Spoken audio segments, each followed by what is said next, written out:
Hey everybody, welcome to Beyond Local, episode 37. More importantly, episode 2 of our higher education digital marketing series. I'm Jeff Kimmel, Vice President of Sales and Marketing here at LSEO. With us today, Steve Blackburn, Vice President of Operations. Thanks for joining us, Steve. Couldn't be happier, man. Also, we have Shaun Daney, friend of the family, All-Com Printing. And Yep. Shaun, once again, you brought a bunch of people with you again today. So why don't you tell us who you brought with us? I did, and I'm happy to do that. So, guys, I'm just going to read this, not because I don't know you, but I don't want to mispronounce any names, and I don't want to get any titles wrong. So we have 3 guests today, same as episode 1. So with us is Josh Ulanoski. He is the Associate Art Director, at King's College.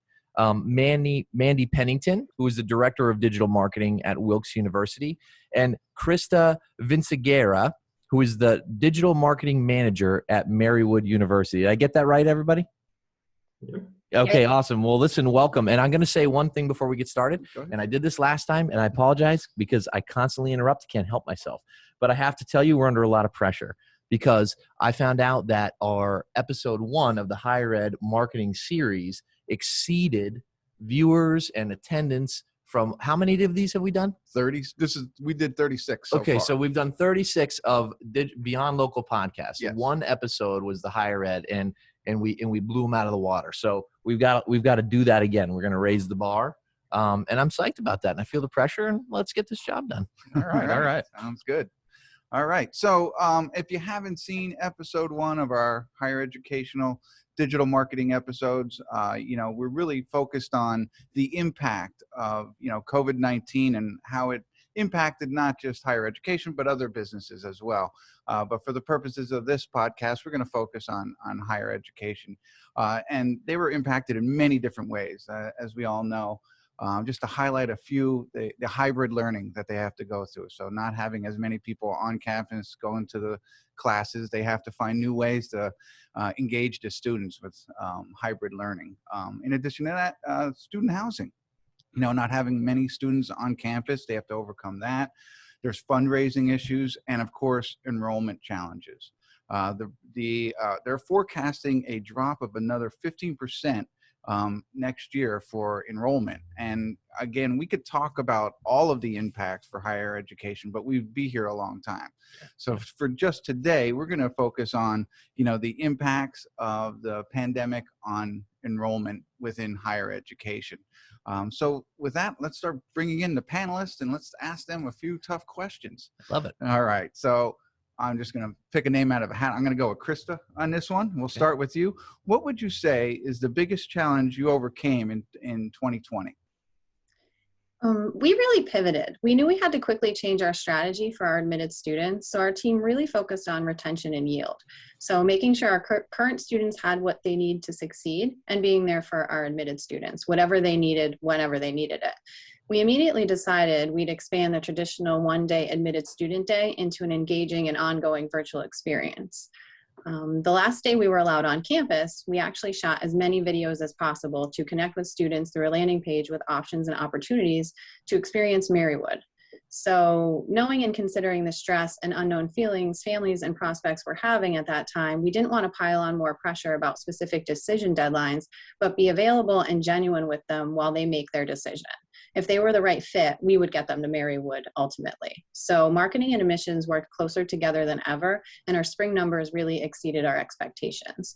A couple specific examples of what we did, we launched, so on the landing page and interacting with these things, we launched a daily live Q&A session on Facebook and Instagram with our admissions counselors where students could ask anything at 10 and 2, which had been our daily visit times online. So we stuck to that schedule with the daily 10 and 2.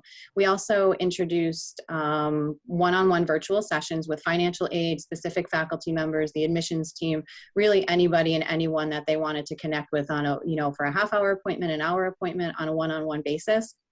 So through the landing page, they were able to sign up for all those options. We created a TikTok for our mascot to engage, and one of our marketing employees actually came, snuck onto campus more or less at that point and took the costume home with her, and we just kind of were doing some videos to try to, have engagement because there were no students on campus, and we rely a lot on like how beautiful our campus is, especially blooming in the spring and things like that. And just without that, we were just sort of like, oh no, what do we use for content?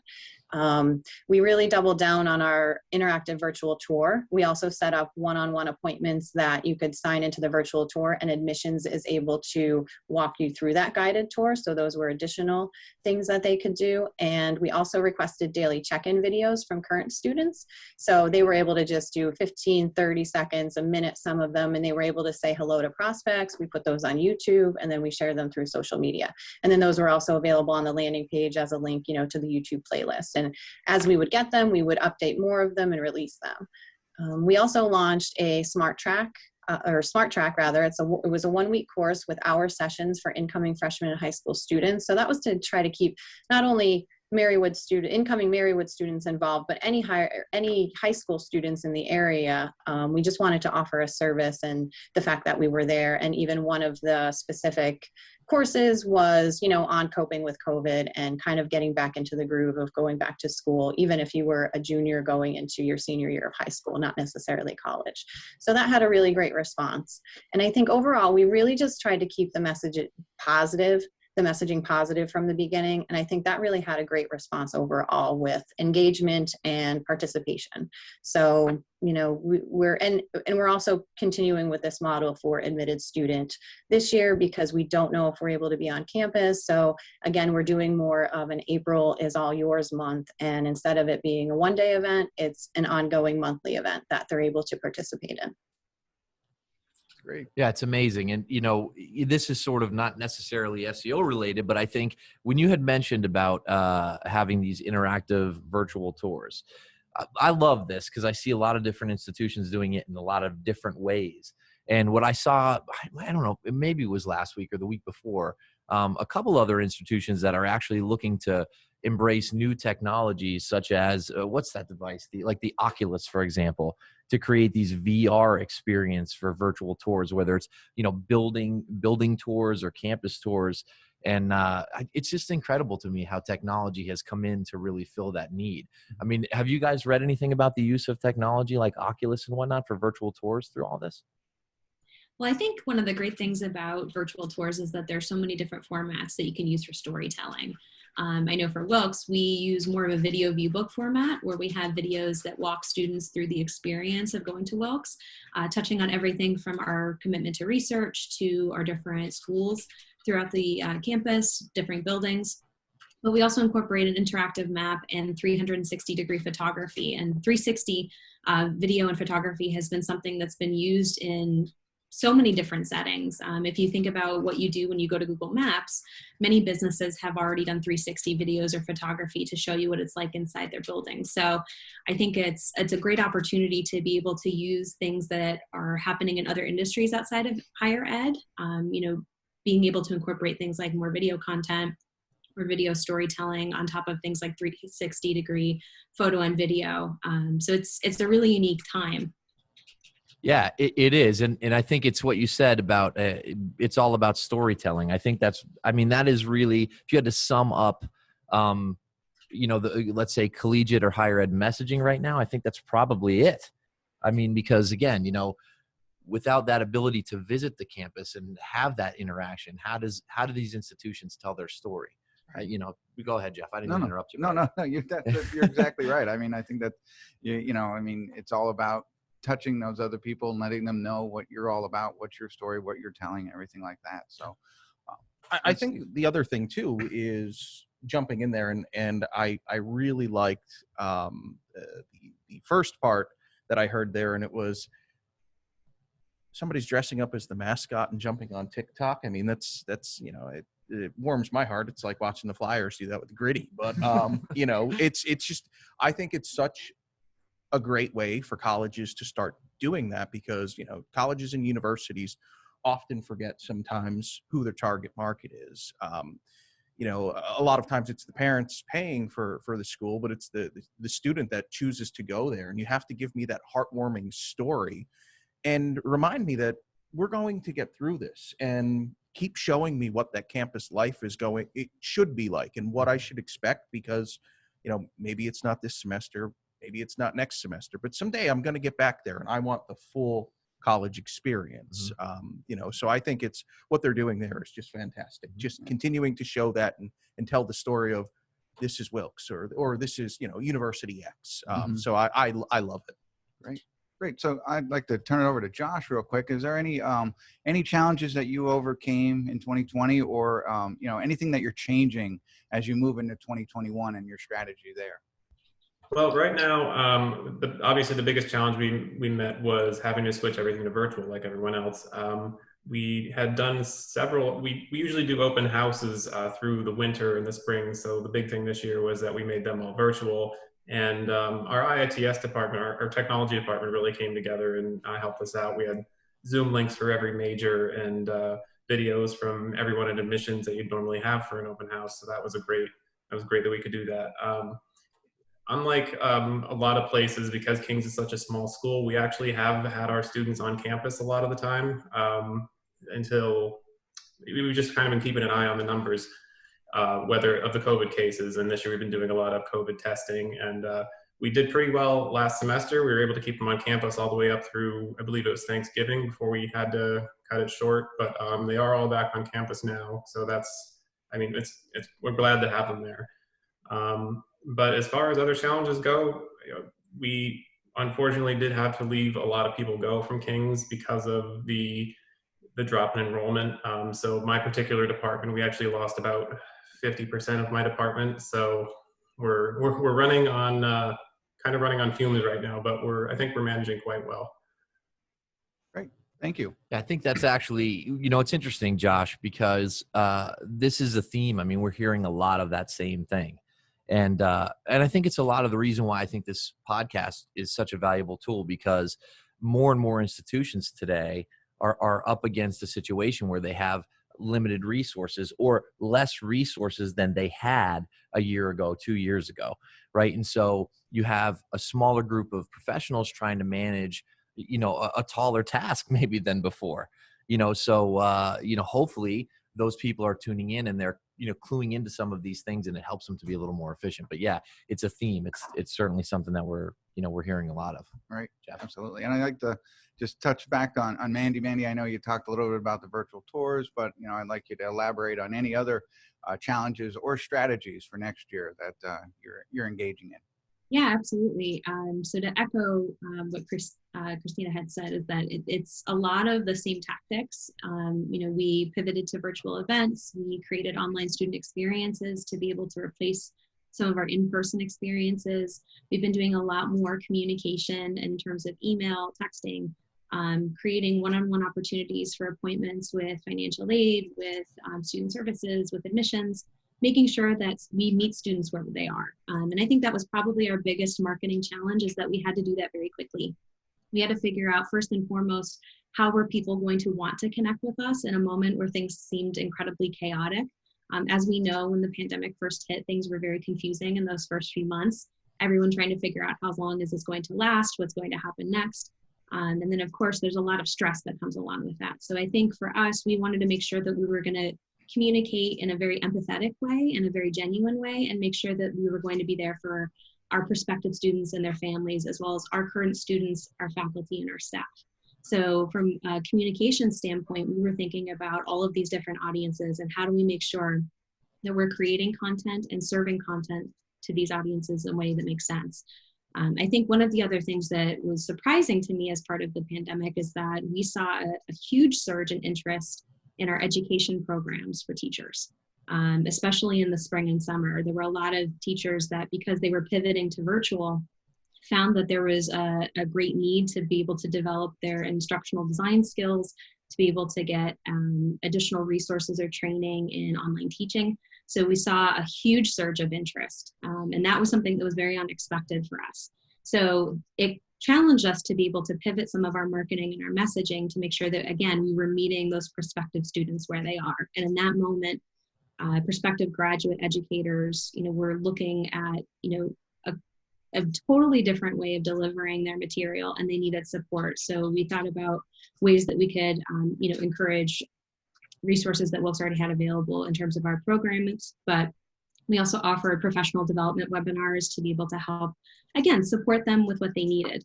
And I think that was one of the things too that was most surprising, is just seeing what programs saw such a spike in interest during that time, and then what has continued into the fall. So we've been very fortunate in that interest in enrollment right now is very high at both the undergraduate and graduate level. So it's just thinking about how do we effectively communicate with these audiences, meet them where they are, and then of course do this with limited resources and sometimes in a limited amount of time. I don't think I've ever had to change campaigns so fast as this past spring.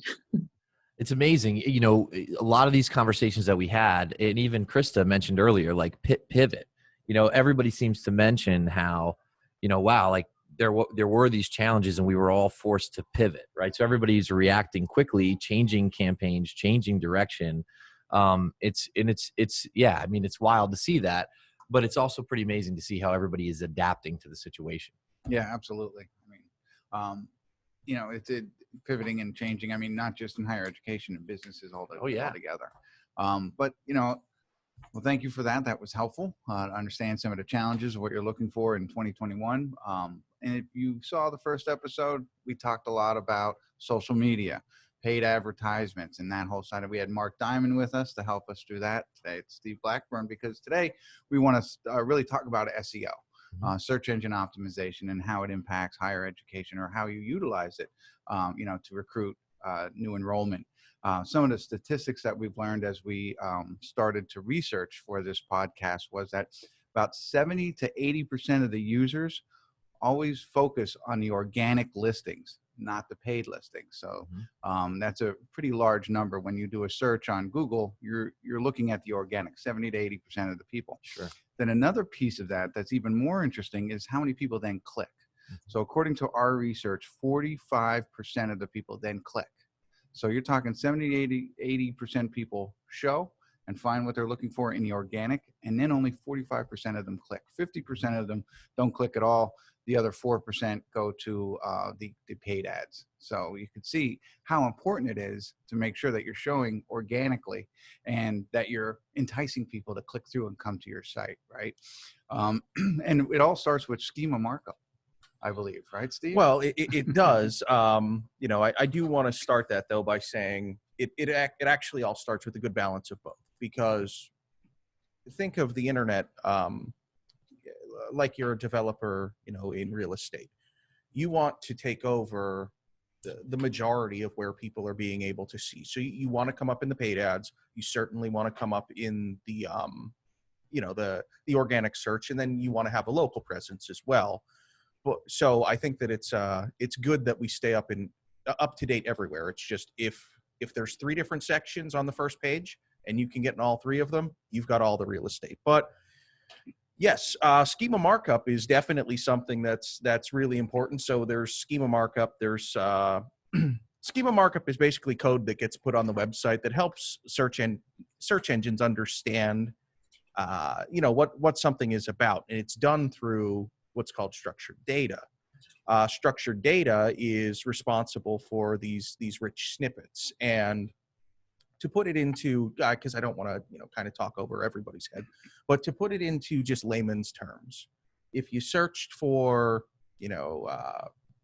Air Force One basketball shoes, you're going to get Nike's ad to come up, or Foot Locker or Finish Line or any of the stores, and it's going to show the sneaker there. So Air Force One basketball shoe, and then it'll show in stock.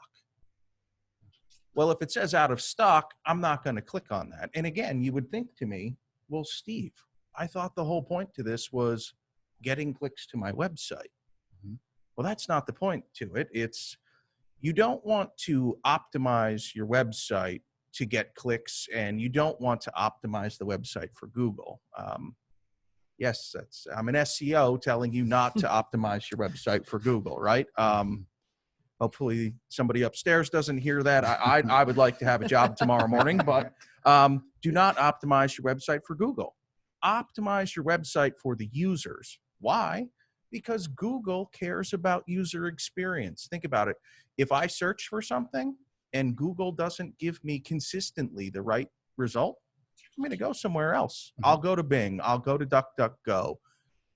If I was smart enough, I'd make my own competitor. But Google is so darn good at this. So let's stop trying to optimize for, for Google and start optimizing for the user. So those rich snippets are things like, putting in the in stock, out of stock, or it could even be, and again, this is probably going against getting clicks to your website.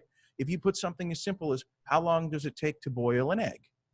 Well, you get the answer box. There's that box that pops up that just says, and I'm going to get this wrong, so anyway, any of my culinary viewers, I apologize ahead of time. It takes 7 minutes to boil an egg, and that's going to come up, and there's going to be 3 sentences about it. I'm not going to click that. I'm going to know, put your 2-quart saucepan to a rolling boil, put the egg in for 7 minutes, and then put it in an ice bath. It sounds close enough, right? But I'm not going to click that. I just learned how to do it. So again, it's not necessarily optimizing my website for a click, but what did I do? I optimized my website to take up real estate. I made myself an authority. So I might not get a click on how to make an egg. Maybe the real thing that I want to get them on is how to make an omelet. And they may click to my website because they saw, SteveBlackburnCanCook.com, which is not a website. Steve Blackburn. Thank God. Yes.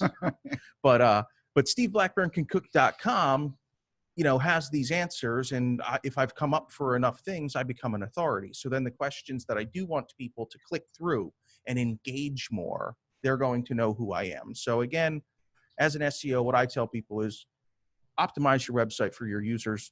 Stop trying to optimize your website for Google, and you'll actually start doing a better job of optimizing it for Google. Right. And when you brought up that sneaker example, I think that was a perfect one to say it's not in stock, right? Because Google has everything in their algorithm, right? And one of those things is a bounce rate. So now you've just advertised a sneaker. If you said it was in stock, they're going to click through, see it's out of stock, and bounce, right? That's going to possibly negatively impact you, or in your rankings. And it's the same kind of thing when you're thinking about higher education and you're talking about those rich snippets, if I'm saying that correctly, right? I mean, you want useful information. Like, people are going to search, does, Kings have an art history major? Well, if they don't, you don't want people clicking on there to go in and see, because they're going to bounce. But if they do, you provide more information in that snippet, they click through, then they spend more time on site, and all the other metrics start keying in. Correct. Absolutely. It's about getting people to engage, spend more time on the page. And you are absolutely right to, go back to the sneaker thing. If I search Air Force Ones, maybe Foot Locker doesn't have them. So then I decide that I want to buy, Jordan 11s. Well, if I click, Foot Locker's page again and they don't have them, I'm going to be like, Foot Locker has no shoes. And I'm going to start going to Finish Line or to Nike website. So no, that's a great point with the bounce rate. And, you want to build that authority and trust with the users. Right. Okay.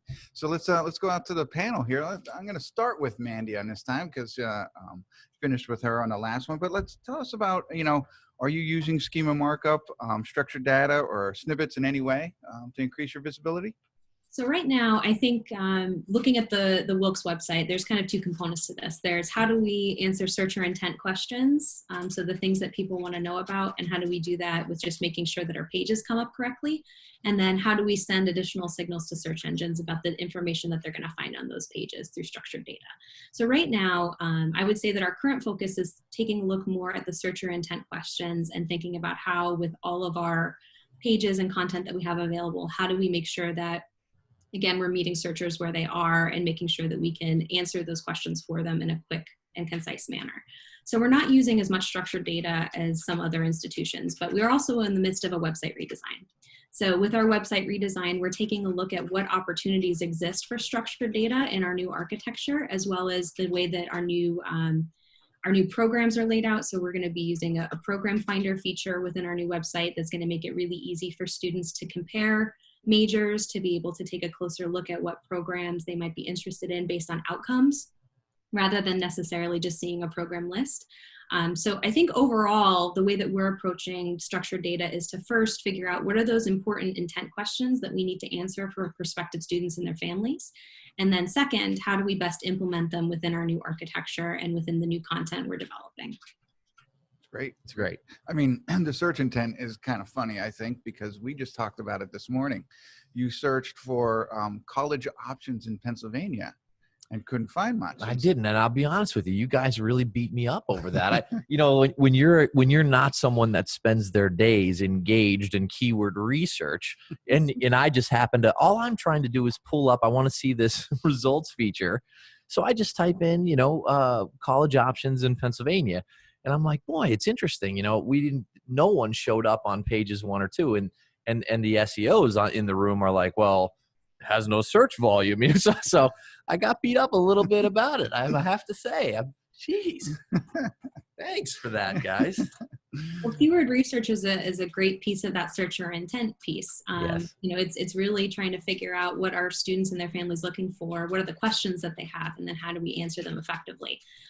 So over the summer, that was a project that I undertook at Wilkes, as I did a keyword research project for all of our undergraduate majors, taking a look at what are the searcher intent questions that students and their families have, and then how do we make sure that we answer them effectively. And we're currently going through that process now for graduate programs. And it's pretty insightful, just seeing the differences between what a prospective student might look for in one program versus another. There were some really interesting trends and insights that we found as part of that research. It's really amazing because, in prepping for these, and I think probably just because, I am not an SEO, right? So, I want to be able to have these conversations with, with these gentlemen and with you guys here on the panel. So I'm reading and really just digesting article after article after article in preparation for these things. And one of those common themes was just that, like, how does higher education address those most queried, those most sought after questions? How are we finding out what the most searched queries are, and how do we answer those in a manner that, serves the searcher, which is, it's exactly what Mandy is doing. But it's just interesting to me how, like, this is kind of, I'm reading these things as trends within the industry, and to hear people putting them into play, I think it's really interesting. Absolutely. And the fun part to it as well, to continue on what you were saying, is not just answering the search intent questions, but answering it through the voice and storytelling that we always go back to when we talk about higher ed. So it's done through, I'm assuming that it's done through a lot of great content, and that's, blog posts, video posts, things like that. So it's answering those search intent questions, but the way that Marywood is going to answer a particular question is going to differ from Wilkes, is going to differ from King's, or is going to differ from Penn State, or a school in California. So that's the fun part as well, is there's it's like they're teaching your young children to tie their shoes, right? There's a lot of different ways to do it, and it's all going to get done at the end. So we're going to answer that question with their intent, but it's always fun to see the way that the university tells the story as well, and then it's the journey. So I always like to peel back the onion a little bit further there. Loop, scoop, and pull. Yeah, by the way, that's the way you teach the kids, not the bunny's ears. I think it's swoop. Is it? It's not a scoop. You're not going to get them tied with a scoop. Guess what? No wonder why they haven't learned it yet. I was going to say, I was going to ask for a lesson after this, and then be like, is he wearing Kangaroos.com is going to solve your problem. Is he wearing slip-ons? All right, let's go out to Christa. Christa, let's talk about what you might be doing as far as schema markup, or even in as far as intent with keywords. Sure. So similar to Mandy, we are also undergoing a website revision. So one of the biggest impacts, especially in my area during the pandemic, was slowing down production and the launch of our new site that was actually supposed to launch January of this year. So now we're actually looking at a January 2022 launch, because we have a lot of current content to sift through, and really planning, as Mandy also said, really having robust program pages and things of that nature, definitely based on outcomes, really testimonials, supporting our faculty, student stories, profiles, those kind of things. And we have a lot of content on our current site. So now we're straddling the line with upkeep on the current site and then the over the horizon. initiatives that we have planned. But thankfully, it is coming back together. So we do see the light at the end of the tunnel, but it's taken us a little bit to get back on track. So when it comes to schema marketing, we absolutely have work to do in this area, and we're looking forward to it. I think this is a great opportunity to switch up the SERP game. Serving users more digestible content before they make that click decision makes so much more sense. These are tactics we're also using on our new website pages to provide more upfront information on pages where users already are, instead of giving them that click-through cycle that, you know, can become distracting. You're on a program page and then you're going to financial aid, and then, you know, you have similar duplicate content that, you know, financial aid, you know, may think needs to live in several different places. So sort of taking that schema idea and embedding that on our site as well, trying to, like I said, serve more content where they're at. So then we also, you know, will struggle now with how much to dedicate to the current site for the new flip, and really trying to beef up our SEO to be as robust as possible on the new launch when we do that. Yeah. What I'm thinking here is I'm jumping a little bit. Topics here, but really what Christa said, I think makes a whole lot of sense to move a little bit into the content section, right? So as you guys know, we shared some discussion points. I want to talk a lot about content because I'm just being conscious of the time that we have, but a couple of things that Christa mentioned, two things. One was she indicated sifting through current content, right? While she's working on the new launch. And she also mentioned duplicate content. And the reason why I want to talk a little bit about this, even before, so we get into the questions, we could talk about this, is, again, this is something that we see. And I think part of it has to do with just the sheer size associated with websites in higher ed, right? They're a different animal than almost any other website. And it gets even more complicated when you're talking about universities and colleges that have satellite campuses. You know, this can create, and we've seen it, confusion in Google, not knowing what results serve up to specific queries. But with current content, we talked a little bit prior to the call about how going back, pruning content, finding out is something relevant, can it be repurposed and then reutilized, you know, and then looking into the effects of duplicate content, because we see that a lot, right? Whether it's a major that wants a high traffic blog post to live on their page, you know, rather than, or whether it's a satellite campus that wants that, and we know Google doesn't like that. So I guess this is a long way to say, let's segue into the content portion of the conversation, because that's the direction that the conversation is going, and content is king. Right. So, you know, geared to the user on this one, right? Yeah. So let's talk about, you know, formal content strategies. I know we kind of alluded to it. What are you doing with your content, video, any duplicate content that you have out there? Do you have a strategy around that? Sorry, Mandy raised her hand on that one, I guess. All right, Mandy. Oh. Yeah. Had a meeting reminder pop up, but I'm happy to jump in. Yeah, go ahead. That'd be great.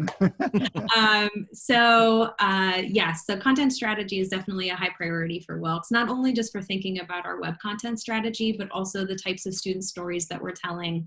I think one of the great things about our department, marketing communications at Wilkes, is that everyone understands that the university's brand is interconnected by the types of communication that we put out, whether it's an email, a press release, an event that we host as part of our community engagement, or if it's something that's digital, a news story on our News at Wilkes site, which acts as more of like our university blog, student interviews, videos, virtual tour pieces, or even student walking tours. We've done quite a bit of content creation over the past few months throughout the pandemic, just making sure that we could answer students and their families' questions and to be able to offer them a glimpse into what life is like at Wilkes. But in terms of our overall strategy for the website, right now, as part of the redesign process, I think this is probably one of the toughest parts that every university goes through, is figuring out what content do I keep and what content do I transform, and then what content do I get rid of. So currently we're in the process of auditing all of the content on the wilkes.edu, and that is a very big task. We're talking thousands of pages. And a lot of that is thinking about, again, searcher intent. What's the information that's going to be most important to users? And then what's the stuff on our site that's getting traffic now? if it's not getting traffic, is there a reason, why it's housed in that certain location? Is there an opportunity to archive it in a different way or to move it inside an internal system like our portal so that it could be more useful there? So I think we're looking at all the information that's on our website holistically and thinking about how do we make sure that we're creating user journeys that make sense. Because I think that's another one of the challenges that higher ed websites face, is that you have so many different audiences and constituencies that you're trying to serve. You're trying to make sure that the community knows about you, the prospective students and their families know about you, that current students and staff and faculty have access to information about our campus or programming, that things are, things that they need to know. So there's so many different audiences that you have to serve. So we're trying to really think about how do we make sure that our website is used as a great marketing tool for prospective students and their families, but then also preserve the information that's important for more internal audiences or even community audiences, and make sure that it's easy for them to find that too. So it's definitely a bit of evaluation and auditing, and then thinking through and trying to create maps based on what we know about student experiences or current user journeys, and then try to map out things that way. Yeah, fantastic. Yeah, I love that idea. I mean, because setting your website up in some sort of hierarchy is always, in my opinion, a great way to do that, and sending people, as she said, through the proper journeys, because then, again, as a marketer, then we can also see, where are people dropping off? We have access to that data, and it does get so cumbersome here because the schools want to you'll have some people in the school who, especially in like public relations and things like that, because they want the community to know about everything, and they want fundraising to be able to come in. So they're like, more content's better, everything, more, it's not less is more, it's more is better. So what we run into a lot though, is you might have a blog post from 2004 that's ranking, that's not necessarily as relevant. I don't think that a prospective student needs to know who won the Wilkes versus Kings basketball game in 2004, and that's going to be how they make their decision to get there. So it also, we have to take into consideration, Google's got a crawl budget for every website. They don't necessarily come and see every web page. So I think it's really important, because we're not writing every story or every blog to be evergreen. So we have to go in and prune some stuff.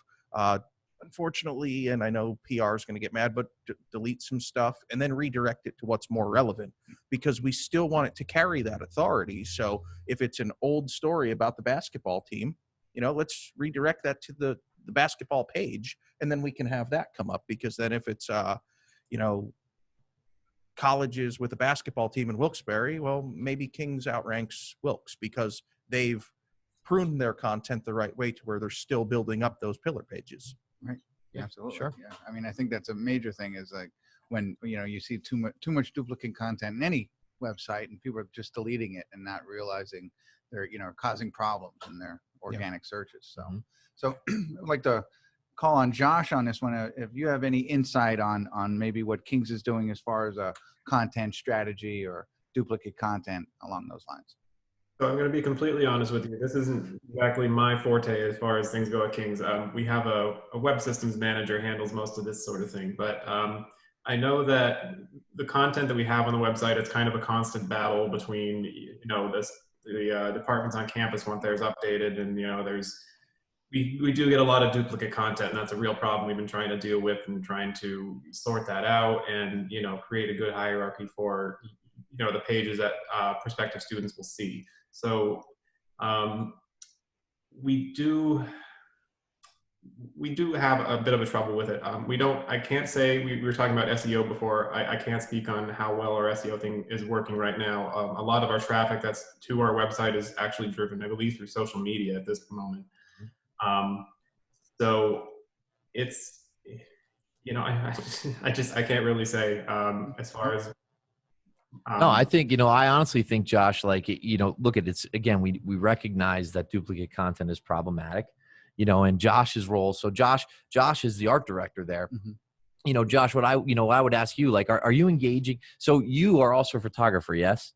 Yes. So are you tasked to do a lot of that work for Kings?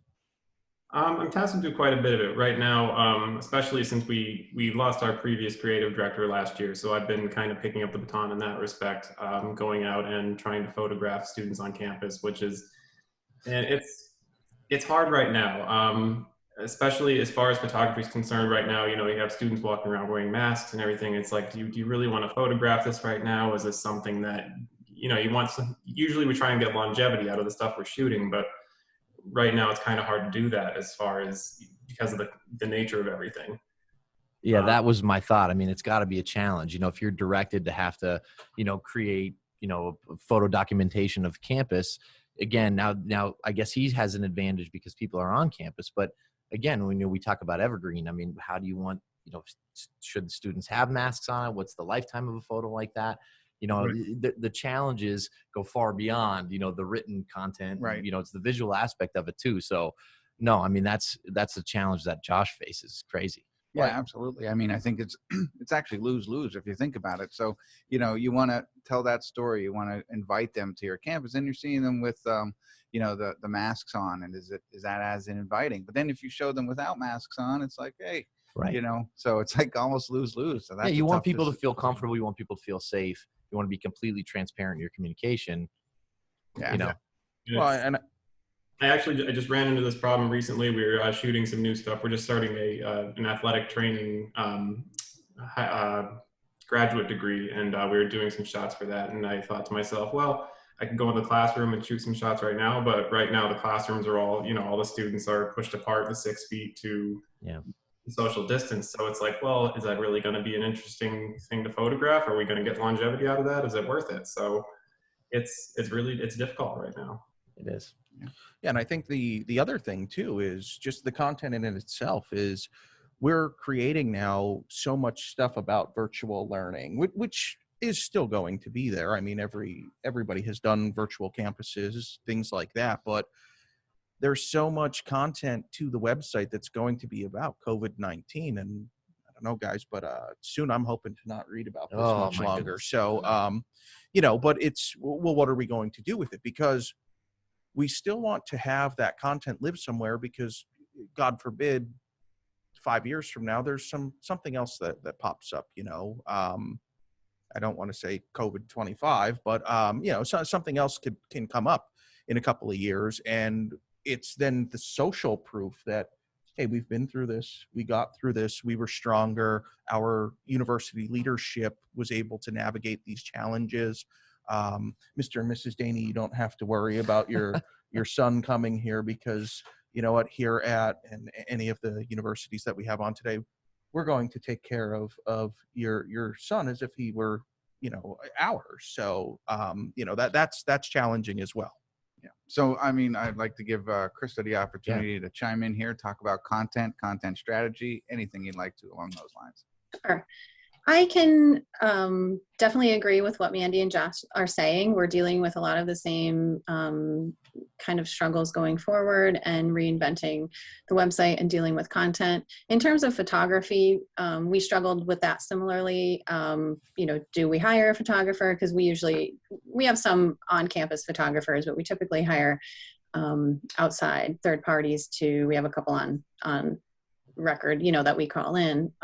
So we did make a decision to say that, you know, we did need some archival content, and we needed some things definitely for social media, because we couldn't keep going out there with unmasked photos, because then you kind of got the backlash of, you know, people thinking it was taken at that time and place when it wasn't, or we were even putting little disclaimers when we did use older photos without masks, like pre-COVID picture. So we were able to kind of straddle that line a little bit. And I think it's harder now that we're, you know, trying to come out of it.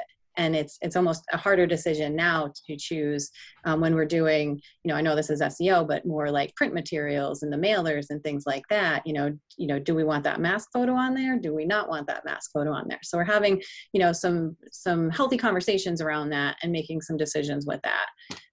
So on those points, I'll add that. And then in addition, to kind of go back to the SEO and content question, I can share one thing we're looking at doing, because a big part of it, which sort of you were alluding to, the size of all of the pages. And I don't know how many content editors that you guys have, but we have a lot of content editors that have been trained over the years, and then they don't go in and edit. So something we're looking at with the new system, because it is a CMS upgrade as well for us. So we have to basically retrain everybody. We're really looking at those processes and how do we, not get that duplicate content going forward? How do we train the right people to be power users and not just hand over the keys to anybody that wants to edit? So we want really established editors that understand SEO, understand image compression and all of those things, because through the years, just more people kept coming on, and they want control of their sites, and it helps us because it's sort of less work for us, but then it's not less work later on when we have to go back and kind of clean up and sift through all that content, and it's months and months and months.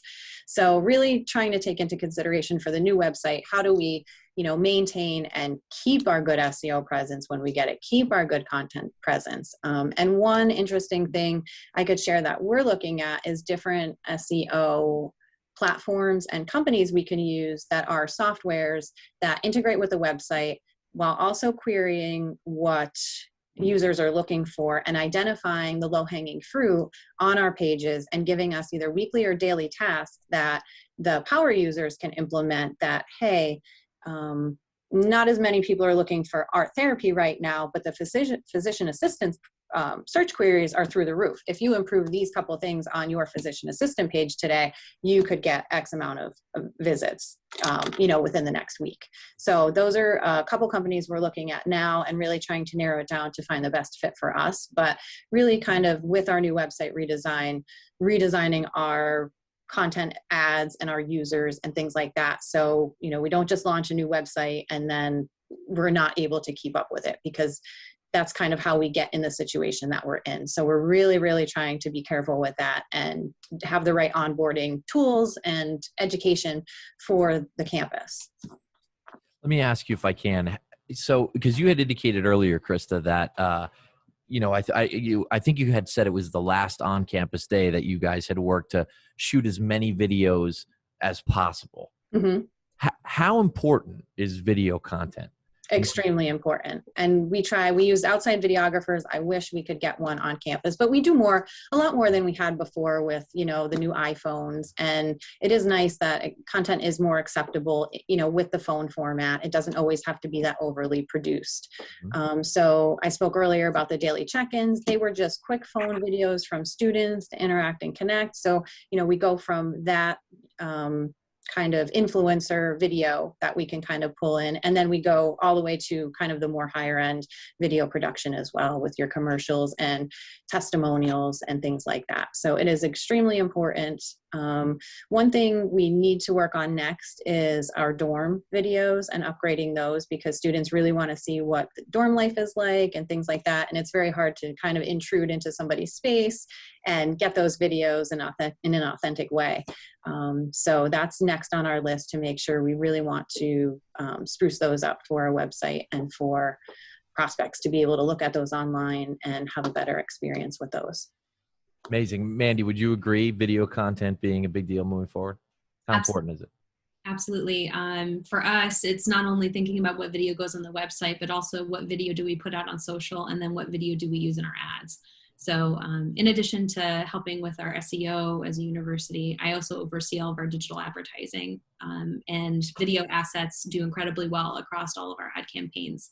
So I think one of the challenges that most universities find is that it's hard to continuously create enough video content where you're able to keep up with absolutely everything. So you have to make choices onto, what's going to be evergreen, what needs to be updated, what are quick, easy wins in terms of video that you can do. Things like student takeovers are wonderful for social media because they allow for students to get that day in the life experience directly from a student. And again, it's not high production value. It's not something that usually requires a huge investment. It's mainly just having a great street team of students who can produce content for you. So I think it's about thinking about what resources you have available to create video, and then how do you deploy them in a way that's, responsible and that is going to make sense for your overall objectives in terms of marketing. And just what Christa had mentioned earlier about governance, that's something that's also super challenging in content strategy, is figuring out who has access to what and how do we make sure that there's good training and education for everyone who may touch a piece of content, whether it's a social media page or thinking about your web pages, because it all feeds into your web presence, and that's something that'll affect your ability to rank in search engines. So I think most higher ed institutions are challenged with having to figure out that balance of making sure that everyone's voice is able to be heard and that they're able to get things updated or changed or put content out there that's going to make sense for that particular program or department, but then also make sure that you're maintaining brand integrity, that you're hitting on the key messages that you want to make sure that your prospective students and their families know, and that information is kept accurate. This is great, and I'm watching the time, getting the nod, because I know we're getting close on time. But I'm gonna squeeze in one more question for you guys before we close this out, and this goes directly to when they were ridiculing my Pennsylvania search earlier today. But I did that because I noticed recently, you guys may have noticed it as well, right? Google is beta testing a new feature in the search result page called About This Result. Have you seen this? So when I saw that, I thought to myself, okay, well, if you could, from a, hey, this is a tip, a closing out tip, things on the SEO side are a moving target. Google's updating their algorithm. I can't pronounce words today. They are, changing things and adding these new features on the daily. There's talk about potential speed badges showing up in search engine result pages. So what I question is, how do higher ed professionals such as you stay on top of these changes, right? So if you could give some advice to other people in your position, these are the things that you do to stay up to speed on the moving target that is Google. What is the best practice for that? I know for me, I get a lot of insight out of Twitter, to be honest. The marketing Twitter community actually has quite a few higher ed professionals participating in it, and they often share their insights or challenges that they're facing, so that way they can kind of crowdsource knowledge from other members of the community. I follow a lot of different newsletters and publications to keep up on search engine changes, things like Search Engine Journal, also looking at what other leaders or thought leaders in the SEO industry put out, people like Moz, what are the things that they're talking about on their blog or in their Whiteboard Fridays? What are the things that are coming up continuously in conferences? I know our ability to travel currently is limited, but there's still quite a few virtual events that offer a lot of value. And because they're now virtual, I think it opens up and makes them more accessible to even more people. So I'm seeing a lot of really great conversations happen in different conferences and other online spaces where people can network with each other and share information, whether it's on LinkedIn or even in industry Slack groups or on Facebook. So I think there's also a really great community. There's a higher ed social group that is also incredibly active on Twitter and Facebook, and they are great about sharing resources and saying, these are the things I'm seeing, these are the things I'm reading about, how are you handling it? Great. Christa, would you add to that? Sure. Those are all great ideas. I will start following some of those for sure. So thank you. I think webinars are great, even though you have sort of the Zoom fatigue and the online fatigue. If you can do them, they're great. I think engaging in stuff like this is awesome. So thank you for having me. Thank you for doing a series dedicated to higher education, because I think we all do face these challenges with the national projection of the decline. And, higher ed is, as we discussed, a little bit of a different animal compared to your regular corporate company or small business or something like that when it comes to these spaces.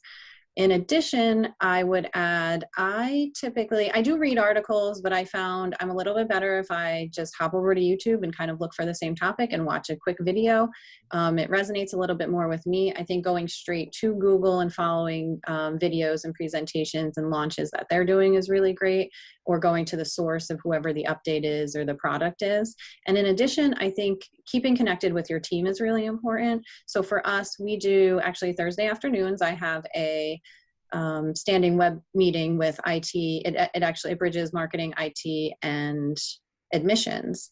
So we're able to kind of just always be talking about new web, old web, new things on the horizon. And if I didn't see it the web developer saw it. If he didn't see it, somebody at admission saw it, or our marketing director. So we just try to stay in touch with each other and toss, at the end, we'll go through our daily business and all of those things. But at the end, just always kind of have, what's new? Did anybody see anything? Do we want to talk about anything? So clearly for me, this is something in this conversation and some of the gems that I'll take out of here, I'll take back to that team and let them know. And we'll go from there and see if there's anything else that we can do to improve, what we're currently doing. And I would just like to say that, we're right here in the downtown. So if there's ever a question that you guys feel that, when you leave these sessions that you're a little cloudy and not clear on, by all means, shoot me an email. My team's always willing to just be a resource to the local community. And, if we can help in any way that we can, just let us know. And we're willing to share some of our industry knowledge as well, because this has been fantastic and fun. So I'd like to just continue to be a resource to our local community. Yeah, I appreciate, Christa, you saying about us putting this on. I do think it's important. I do think it's an important topic to really put out there. Like I told you, more people tuned into the higher ed specific podcast than we had on previous issues. And, I think there's a lot of things that we can continue to discuss. And I think we can get deeper in the weeds in future episodes. But this has been great, guys. I want to thank all of you for taking the time to join us today. Christa, Josh, Mandy, you guys are amazing. And I hope you had a good time today. And I hope you would want to come back for a future episode. And I'm going to turn it over to Jeff because I've been hogging the mic time. Sorry, man. No, that's all right. That's okay. The Shaun Daney Show. Anyway. He's one of the only guys I know that out-talks me. I think one of the debates that we hear year over year is can the sequel be better than the original? Yeah. So I'll leave that to you to decide on this one. But I'd also like to thank Josh, Christa, and Mandy. I'd also like to tell our viewers, if you're not aware, their bios are on our website. Yes. So if you go there, you can find out more about our panelists there and also more about their colleges and university and what they offer there. So hopefully everybody found this educational and helpful. And hopefully we see you in the future at Beyond Local. Yeah. Thank you, everyone. Thanks so much, everybody. Thank you. Thank you.